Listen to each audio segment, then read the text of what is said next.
السلام علیکم. Programme night edition میں ہم آپ کو خوش آمدید کہتے ہیں. ناظرین, پاکستان میں طویل عرصے سے لگے سیاسی ڈیڈ لاک کو کھولنے کے لیے کیا اب بیرونی طاقتوں نے دباؤ ڈالنا شروع کر دیا ہے؟ حالانکہ ابھی ٹرمپ نے امریکی صدارت کا حلف اٹھانا ہے, لیکن کچھ امریکی عہدیدار تو باقاعدہ اور کھلم کھلا عمران خان کی حمایت کر رہے ہیں.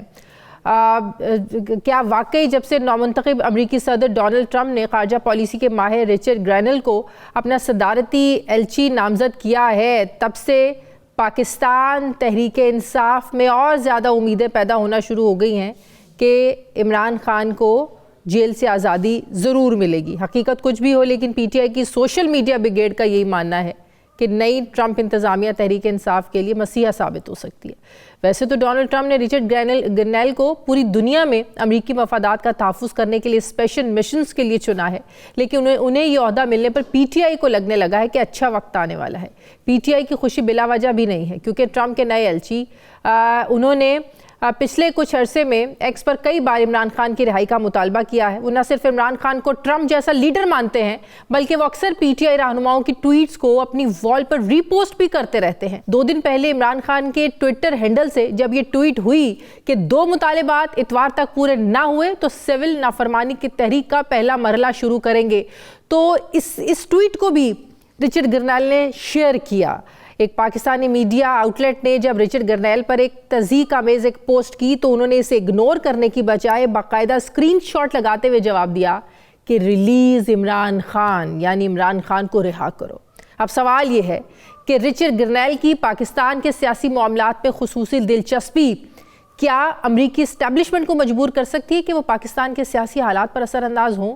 ویسے عمران خان کی رہائی ڈونلڈ ٹرمپ کے ایجنڈے میں شاید شامل نہ ہو, لیکن لگتا ہے کہ پاکستان میں جاری بحث اور اس پر حکومت کے بار بار رد عمل نے اسے ضرور ٹرمپ تک پہنچا دیا ہوگا. ٹرمپ کی ٹیم کے اہم عہدیدار اسے پہلے امریکی کانگریس میں بھی 2 بار پاکستان کے سیاسی حالات پر سوالات اٹھا چکے ہیں. حکومت کا یہ ماننا ہے کہ ابھی تک عمران خان کے لیے امریکی دباؤ کا سامنا نہیں.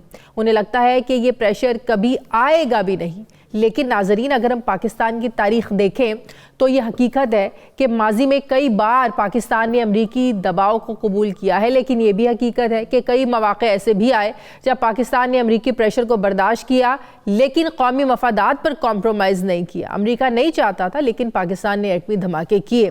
امریکہ چاہتا ہے, مگر پاکستان نے اسامہ بن لادن کیس کا ملزم شکیل افریدی اسے امریکہ کے حوالے نہیں کیا. امریکہ چاہتا ہے, مگر پاکستان نے کبھی پاک چین دوستی پر آنچ نہیں آنے دی. امریکہ چاہتا ہے, مگر پاکستان نے کبھی بھارت کی برتری کے سامنے ہتھیار نہیں ڈالے بلکہ ہمیشہ ٹکر ہی دی ہے. امریکہ چاہتا ہے, مگر پاکستان نے کبھی اسرائیل کی غیر قانونی ریاست کو تسلیم نہیں کیا. پھر ایسے میں سوال اٹھتا ہے کہ کیا واقعی امریکہ سابق وزیر اعظم کی رہائی کے لیے پاکستانی ریاست پر کوئی دباؤ ڈال سکتا ہے؟ اگر ایسا ہوا تو کیا پاکستان ایبسلیوٹلی ناٹ کہہ پائے گا؟ سوال یہ بھی ہے کہ تحریک انصاف کے لوگوں, خصوصاً سوشل میڈیا ایکٹیوسٹ کو ڈونلڈ ٹرمپ اور اس کی نئی ٹیم سے اتنی امیدیں کیوں ہیں؟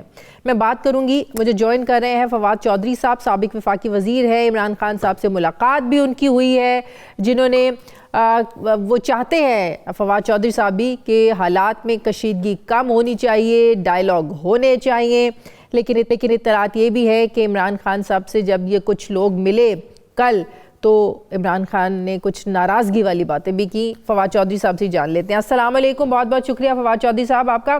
یہ امریکی دباؤ پر آنے سے پہلے اپنی ملاقات کا ذرا احوال بتائیں کہ کیا یہ بات درست ہے کہ عمران خان صاحب نے اس خفگی ناراضگی کا اظہار کیا کہ اس لیڈرشپ نے بڑے موقع ضائع کیے؟ 8 فروری کے الیکشن میں جو جھرلو پھرا وہ موقع تھا, پھر اس کے بعد ڈی سی پنڈی کا بیان آیا, اس کے بعد قیادت نے کچھ نہیں کیا, ڈی چوک والا معاملہ انہوں نے اٹھایا کہ کیوں واپس آ گئے.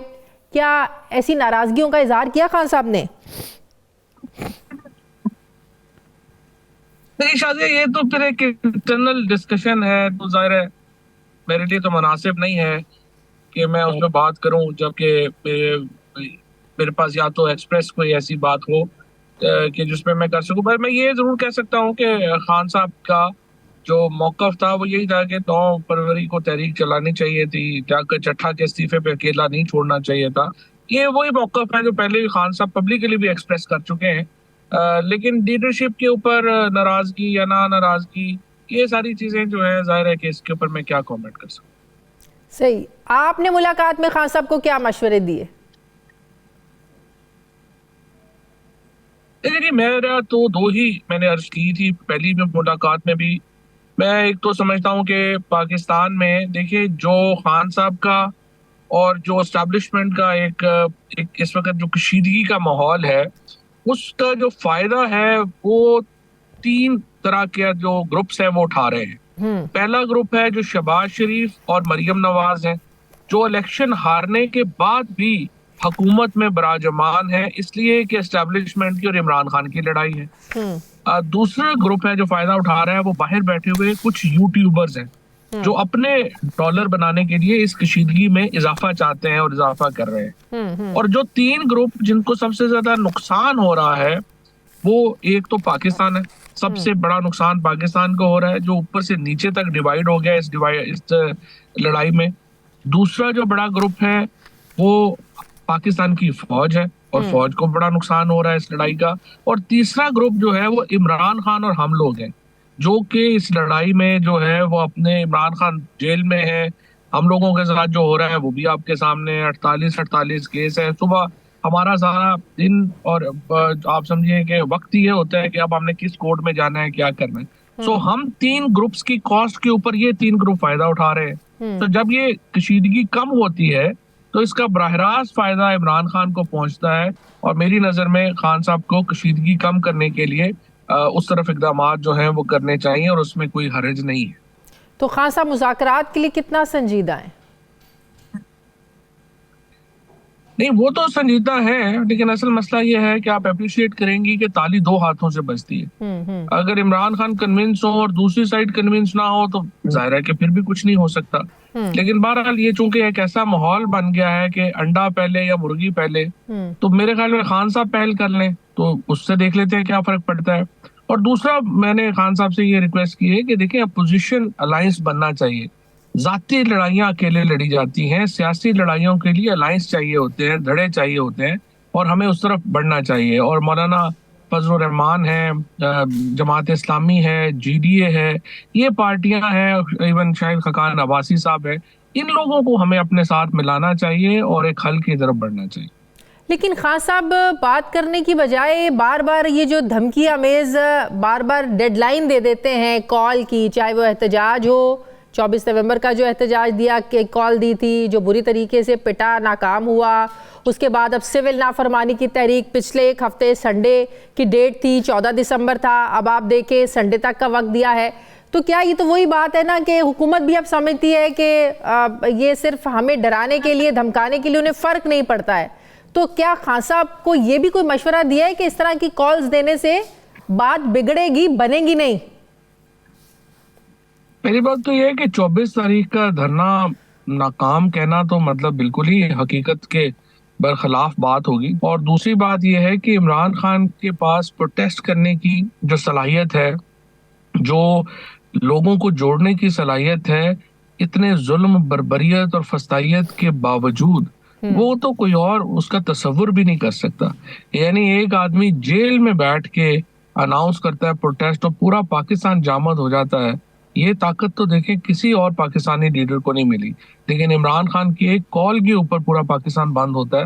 یہ تو بہت بڑی طاقت ہے اور یہ وہ ایشو ہے جس کو حکومت کو ایڈریس کرنا چاہیے اور عمران خان کے ساتھ نیگوسیشن شروع کر کے اور پاکستان کو ایک سیاسی استحکام کی طرف لے جانا چاہیے. لیکن سنڈے تک کی ڈیڈ لائن ہے، یہ پریکٹیکل ہے کہ بات چیت اگر ہم سے نہیں کرتے، مطالبات نہیں مانتے تو پھر ہم سول نافرمانی کی طرف جائیں گے. رانا ثناء اللہ صاحب کہتے ہیں کہ بات چیت تو ہو سکتی ہے، مطالبات پورے نہیں ہو سکتے سنڈے تک.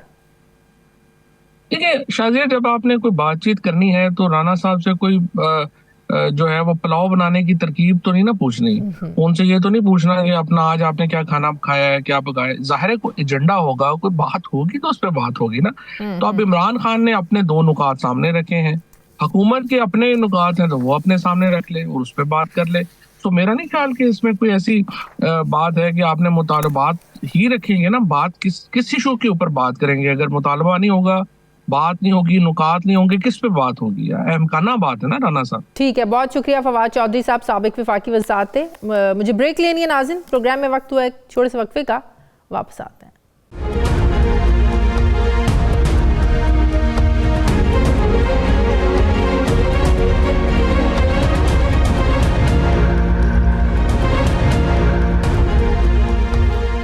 کے بعد ایک بار پھر سے آپ کو خوش آمدید کہتے ہیں. ناظرین, کوئی پاکستان کو تضادستان تو کوئی بحرانستان کا نام دیتا ہے. ظاہر ہے سیاسی ٹینشن کا تو یہ عالم ہے کہ ملک ایک قدم آگے لیتا ہے تو 2 قدم پیچھے جانا پڑتا ہے, اور اس کا اولین حل اگر نظر آتا ہے تو وہ ہے ڈائیلاگ. مزاحمت کر کے دیکھ لی, حل وہی ہے ڈائیلاگ. مخالفت کر کے بھی دیکھ لیا, حل ایک ہی رہا ڈائیلاگ. اور ڈائیلاگ میں بھی اپنا ایک کانفلکٹ ہے, یعنی حکومت اور تحریک انصاف میں جس کا پلڑا بھاری ہوتا وہ ڈائیلاگ پر اپنی شرائط رکھ دیتا ہے. حکومت جلسے جلوسوں کے دباؤ میں آ جاتی ہے, مذاکرات پر مان جاتی ہے, لیکن تحریک انصاف اپنی شرائط رکھ دیتی ہے. لیکن پھر ڈائیلاگ شروع ہونے سے پہلے ہی لگتا ہے وہی مسئلہ ہوتا ہے جیسے رات گئی تو بات گئی. اب اس صورتحال پر ایک ہی شعر ہے کہ اظہار ہم کریں یا ابتدا ادھر سے ہو. مدت گزر گئی ہے اسی سوچ میں. پی ٹی آئی چاہتی ہے کہ ہم نے مذاکراتی کمیٹی بنا کر اور سول نافرمانی کی تحریک کو مؤخر کر کے اپنا فرض ادا کیا. اب گیند حکومت کی کورٹ میں ہے. اسے چاہیے کہ نہ صرف بات چیت کا آغاز کرے بلکہ سنجیدگی دکھاتے ہوئے حکومت ڈائیلاگ کے لیے ماحول بنائے. جبکہ حکومت کہہ رہی ہے کہ پی ٹی آئی نے کمیٹی تو بنا دی ہے لیکن ابھی تک کوئی رابطہ نہیں کیا. اس نقطے پر ڈیڈ لاک نظر آ رہا ہے کہ پہلے رابطہ کون کرے گا, پہلے تم, یہ کھیل کھیلا جا رہا ہے. اپوزیشن لیڈر عمر ایوب کا ماننا ہے کہ مذاکرات کرنے ہیں تو کریں, ہم کسی کے پاس نہیں جائیں گے. آپ اندازہ یہ لگا لیں کہ حکومت اس چیز میں انٹرسٹڈ نہیں ہے, ان کا کوئی اس میں کوئی دلچسپی نہیں ہے. تو ہم کسی کے پاس نہیں جا رہے ہیں. ہماری ٹیم جو ہے بنائی ہوئی ہے, اس نے بات کرنی ہے تو کرے, نہیں کرنی نہ کرے. دوسری طرف اسپیکر قومی اسمبلی ایاز صادق یہ کہتے ہیں, شکوہ کر رہے ہیں کہ پی ٹی آئی پر وہ مذاکرات کی تو وہ بات کر رہے ہیں لیکن میرے پاس نہیں آئے. پی ٹی آئی آتی ہے تو پھر حکومت سے بھی بات کروں گا. بانی پی ٹی آئی نے اتوار تک جائز مطالبات پورے نہ ہونے پر سول نافرمانی کی تحریک چلانے کا عندیہ دے رکھا ہے, جس پر وزیر اعظم کے مشیر رانا ثناءاللہ کہتے ہیں کہ اتوار تک مطالبات تو پورے نہیں ہو سکتے لیکن مذاکرات ممکن ہیں. انہوں نے یہ بھی کہا کہ حکومت جو بھی مذاکرات کرے گی اسٹیبلشمنٹ کو آن بورڈ رکھ کر کرے گی. رانا ثناءاللہ نے یہ بھی کہا کہ مذاکرات پہ آگے بڑھنے کے لیے نون لیگ کو نواز شریف کی اپروول چاہیے ہوگی. رانا ثناءاللہ سے پہلے وزیر اعلیٰ کے پی کے علی امین گنڈا پور بھی یہ بات کر چکے ہیں کہ ہفتے تک مذاکرات پر پیش رفت ہو سکتی ہے. ایسے میں ذرائع سے خبریں آ رہی ہیں کہ حکومت اور پی ٹی آئی کے درمیان بیک ڈور رابطوں کا چینل ایک بار پھر کھلنے جا رہا ہے. یہ رابطے 24 نومبر کی فائنل کال کے بعد ٹوٹ گئے تھے, لیکن اب پی ٹی آئی نے لچک دکھائی ہے تو یہ قوتیں دوبارہ ایکٹیو ہیں کہ سیاسی مخالفوں کو ایک ٹیبل ٹاک پر کے لیے بٹھایا جائے. حتیٰ کہ پی ٹی آئی رہنما اسد قیصر یہ کہہ چکے ہیں کہ جو مذاکرات ہوں گے وہ سب کے سامنے ہوں گے. یہ سارا معاملہ ہے کیا مذاکرات کی کہانی اتنا رک کر کیوں چل رہی ہے, مذاکرات میں بیک ڈور چینلز کا کیا کردار ہے. میں بات کروں گی علی محمد خان صاحب, تحریک انصاف کے سینئر رہنما مجھے جوائن کر رہے ہیں. السلام علیکم, بہت بہت شکریہ علی محمد خان صاحب آپ کا.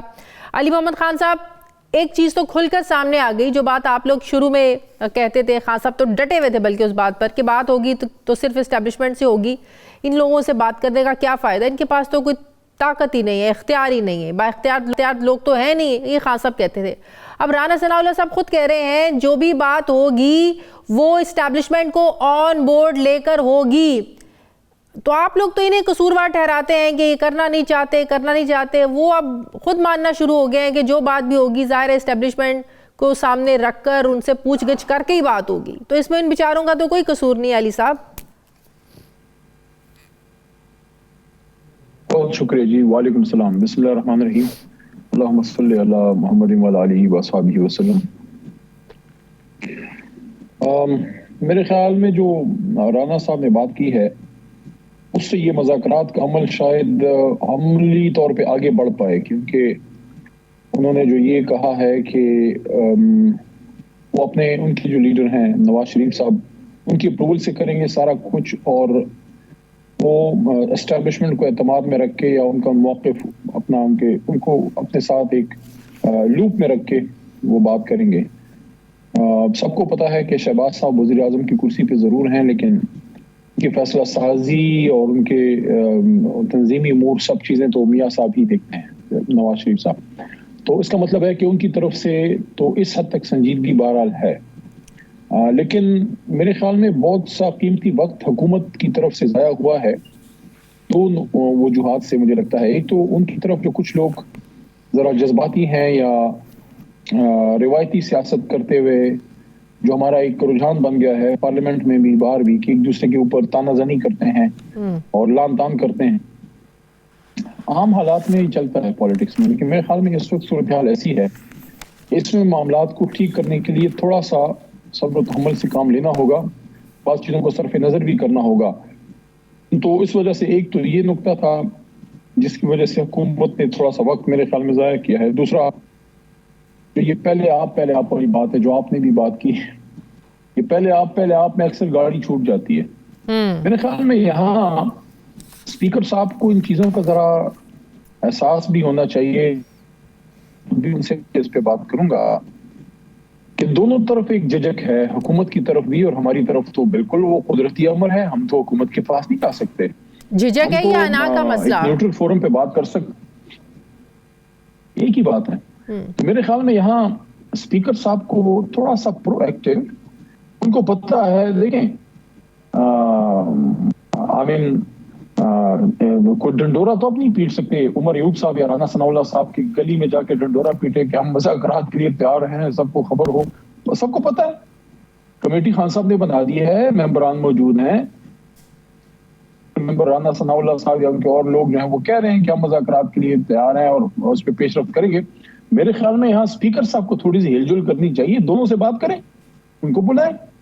جہاں تک ہمارا تعلق ہے, میرے خیال میں پارلیمنٹ کی حد تک یا اسپیکر آفس کی حد تک بات کرنے میں کوئی امر میرے خیال میں مانے نہیں ہونا چاہیے. ایک نیوٹرل فورم ہے, اگر وہ اس انتظار میں کہ باضابطہ ان کو اطلاع دی جائے کہ ہم نے کمیٹی بنا خبر ہو, ہم مذاکرات کے لیے تیار ہیں, تو میرے خیال میں تو ریکمینڈ کروں گا عمر بھائی سے, اگر میری بات ہوتی ہے عمر ایوب صاحب سے یا اسد بھائی سے, اسد کیسر صاحب سے, کہ ویسے بھی ملنا ملانا ہوتا ہے اسپیکر آفس میں پارلیمنٹ کے امور کے لیے.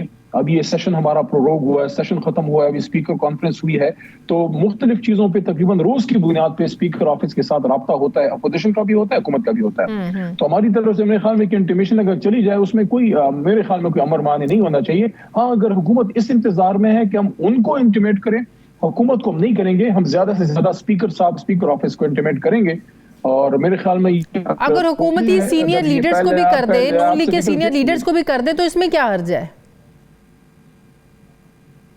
نہیں, میرے خیال میں وہ ایک مناسب نہیں ہوگا. اسپیکر صاحب کو ہم بتا دیں گے, آفیشلی بھی بتا دیں گے, اور پھر اسپیکر صاحب کی بھی ذمہ داری بنتی ہے کہ دونوں طرفین سے وہ پھر رابطہ کریں. اور اس میں دیکھیں, اس میں بہت زیادہ محنت کرنی ہوگی اس کام میں. یہ ایسے نہیں ہے کہ بس بیٹھ گئے اور مسئلہ حل ہو گیا, بہت سی چیزیں اس میں حل ہونے والی ہیں. پھر دوسرا یہ ہے کہ قومی اسمبلی میں جب یہ 4 دن پہلے مجھے موقع ملا اظہار رائے کا, اس میں میں نے ایک تجویز ان کو دی تھی, اللہ کرے کبھی اس پہ عمل ہو, کہ جو ٹاپ لیڈرشپ ہے 3 بڑی جماعتوں کی, خان صاحب بھی اگر باہر لے کے آتے ہیں تو خان صاحب کی میرے خیال میں ان کے ساتھ سپورٹ پہ شاہ محمود قریشی ضرور ہونے چاہیے, کیونکہ حکومت کی طرف سے اگر 2-3 مین لوگ بیٹھتے ہیں, کیونکہ دیکھ یہ تو ایک حقیقت, مجھے اس پہ تھوڑا سا بولنے دیں کیونکہ اس سے شاید بات میں بہتری ہے. دیکھیں یہ تو حقیقت ہے کہ جو کمیٹی بنتی ہے حکومت کی, ابھی رانا صاحب نے بات کی, ثناء اللہ صاحب نے, کہ صاحب کی اجازت سے ہوگا, ہماری طرف بھی ایسا ہے,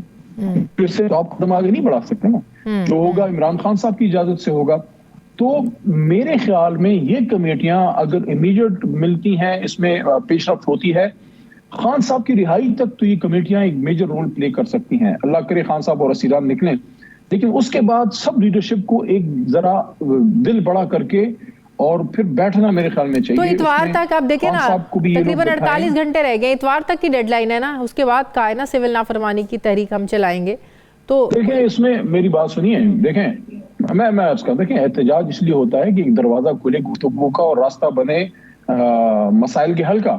ہم نے کوئی ایسا نہیں ہے کہ ہمیں کوئی بڑا شوق ہے کسی احتجاج کا, ہم تو احتجاج اس لیے کر رہے ہیں کہ پیش رفت ہو, مسائل کا حل نکلے. اگر پیش رفت ہوتی ہے, این ممکن ہے یہ کمیٹی عمران خان صاحب کے پاس جائے, ممکن ہے خان صاحب تھوڑا ٹائم اور دے دیں, جس طرح بھی انہوں نے مذاکرات کے لیے 2 ہفتے پہلے 1 ہفتہ دیا, پھر 1 ہفتہ اور بڑھا دیا, تو خان صاحب بھی تو سپیس دے رہے ہیں. میرا نقطہ پلیز لے لیجئے, میں عرض یہ کر رہا تھا کہ مسائل کا حل صرف اس میں نہیں ہوگا. خان صاحب جب نکلتے ہیں اس کے بعد آگے کا بھی عمل طے کرنا ہے, آگے کرنا کیا ہے, یہ مینڈیٹ کا کیا کرنا ہے, سسٹم کو آگے کیسے چلانا ہے. میرے خیال میں دیکھیے اس میں 3 بڑی جماعتیں ہیں. میں ان جماعتوں کی بات کیوں کرتا ہوں, دیکھیں وہ جماعت سب سے بڑی سٹیک ہولڈر ہے جو اس ملک کو وزیر اعظم یا دے چکی ہے, دے سکتی ہے.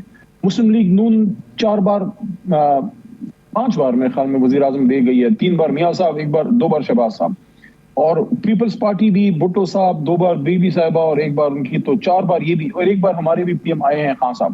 تو یہ بڑی جماعتیں ہو گئیں.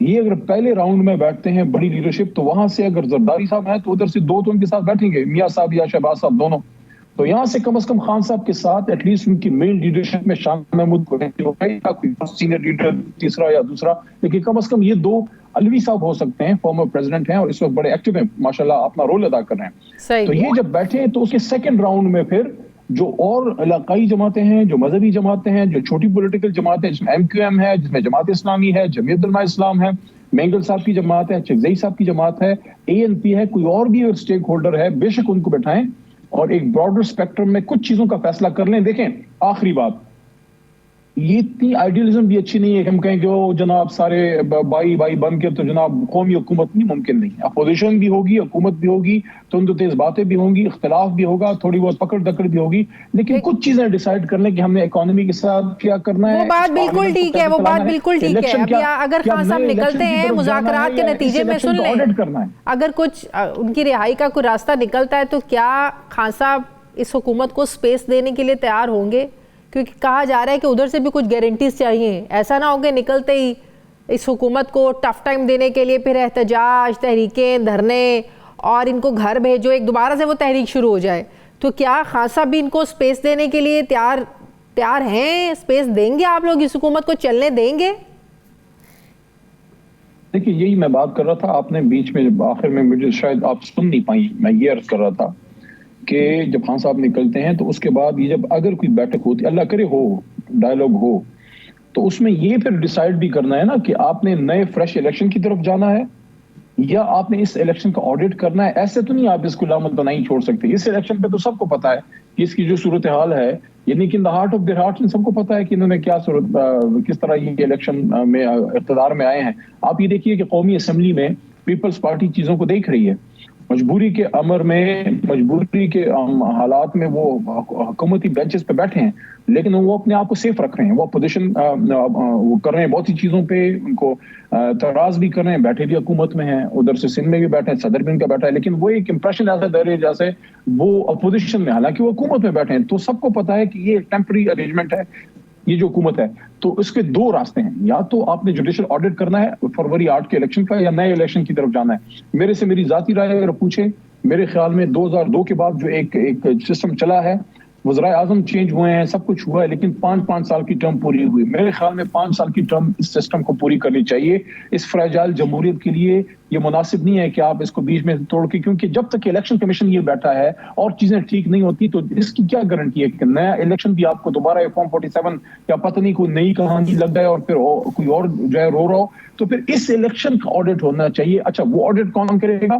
وہاں پھر آپ کو سپریم کورٹ کی مدد کی ضرورت ہوگی کہ جوڈیشل آڈٹ ہو جائے فارم 47 اور فارم 45 کا. تو کچھ یہ چیزیں ایک طرف لگ پائیں گی. علی محمد خان صاحب، 190 ملین پاؤنڈ کیس کا فیصلہ محفوظ ہے اور پی ٹی آئی کے حلقوں میں بھی بے چینی ہے کہ اس میں خان صاحب کو سزا سنائی جا سکتی ہے 7 سال سے لے کر 9 سال تک. تو اگر ایسا ہوتا ہے تو یہ مذاکرات اور آپ لوگوں کا ایک جو مورال اتنا ہائی ہوا ہے کہ مذاکرات کے نتیجے میں خان صاحب شاید باہر آ جائیں، تو کیا ہوگا پھر؟ پہلے تو کیسز پہ میں بات کر رہا ہوں. دیکھیں 190 ملین نہیں ہے، 170 ہے. سلمان صفدر صاحب نے پرسوں نکل کے اڈیالہ کی بات ابھی پوری رات تک ہی کرتے رہے کہ پروسیڈنگ فیصلہ محفوظ ہو گیا، پرسوں کی بات ہے جی. تو ایگزیکٹ فگرز انہوں نے دیے ہیں 170 ملین ہے. تو ایک تو حکومت کا ایشو پکڑا گیا. دوسرا یہ ہے کہ وہ 170 ملین میں سے 1 ملین تو چھوڑیں، 1 پاؤنڈ بھی عمران خان صاحب کے اکاؤنٹ میں نہیں، وہ سپریم کورٹ کے اکاؤنٹ میں ہے. تو حکومت پاکستان یہ سپریم کورٹ اپنا ریاستی ہے، ریاستی ادارہ ہے، کوئی عمران خان کا ذیلی ادارہ تو نہیں. تحریک انصاف کی کوئی شاخ ہے، سپریم کورٹ ملک کی سب سے بڑی عدالت ہے، اس میں وہ پیسے پڑے ہوئے ہیں. تو اب اچھا وہ کیس کیا ہے؟ اس کو 190 کہتے ہیں، 190 نہیں 170 ہے، اور اس کو القادر کہیں. القادر یونیورسٹی کا کیس ہے کہ ایک وزیر اعظم نے، ہاں جی، کہ ایک سابق وزیر اعظم نے ایک ایسی یونیورسٹی کیوں بنائی جس میں بچوں کو فری تعلیم دی جاتی، مطلب آپ اور کچھ نہیں ملا تو جسٹ ہینگ ہم فار دا یونیورسٹی. یعنی کہ یہ ایک پرانی چیز ہے نا کہ کسی بھی چیز میں نہیں ہے تو شوٹ دا میسنجر. لیکن کوئی اور بہانہ نہیں ملا تو عمران خان پہ ایک خیراتی یونیورسٹی بنانے پہ سزا دے دو. اچھا سزائیں تو خان صاحب کو عدت میں بھی ملی، عدالت میں سے سائفر میں بھی ملی اور توشہ خانے میں بھی ملی. اللہ نے ان کو رسوخ کیا کہ نہیں کیا. سائفر ختم، توشہ خانہ 1 ختم،